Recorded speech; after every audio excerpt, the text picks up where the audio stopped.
Ninyo, Lola Mars, pag-isip-isip ko na siguro panahon na para isipin ko na kung ano yung buhay ko ngayon. At tanggapin ko na kung ano yung mga nangyari noon.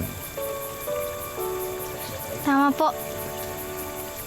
Kasi nandiyan naman yung mga kaibigan, kayo, na tinuturing akong isang totoong pamilya.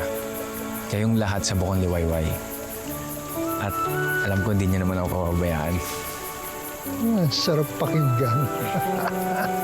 Wow! Pwede, magpapamerienda ako sa bahay. No? Magkapunan na lang tayo ron. Oh, Ninyo, kasama ka rin, ha? At huwag mong kalimutan, isama mo si Nanay Gege mo mamaya. Sige po.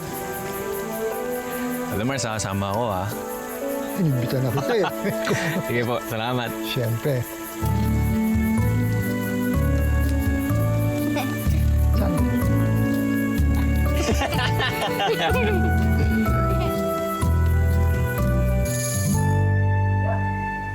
Grabe, sarap pala magluto ni Hershey, Lola Mars. Dami ko nakain.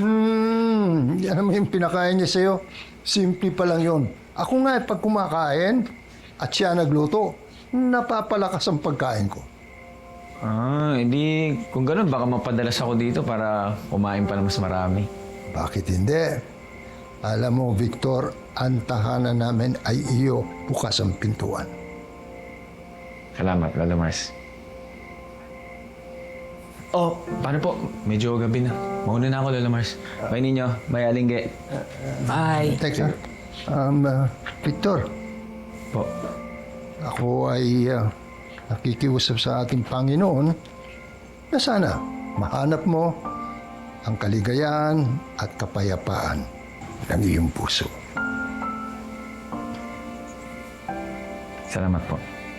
Ay, Lola Mars, di po ba sabi niyo kapag may hinihiling tayo, ipagdasal natin? Bakit di na lang natin ipagdasal si Kuya Victor? Ang galing mo talaga. Oo, ba't hindi? Victor, okay lang ba sa'yo? Sige po, sige po. Yeah, pagdasal natin. Panginoon, narito kami ngayong gabi. Kasama ko po si Gege, si Ninyo at ako po ay humihiling sa inyo na sana po ay bigyan nyo ng liwanag ang daan ng aming bisita. Sana po ay maging maligaya siya at huwag niyang kalilimutan. Nang mga oras na yun, pinagdasal namin si Kuya Victor. Minsan ay Kailangan lang maliwanagan ang puso at isipan ni Kuya Victor. At alam kong pinakinggan kami ng Diyos sa aming hiling.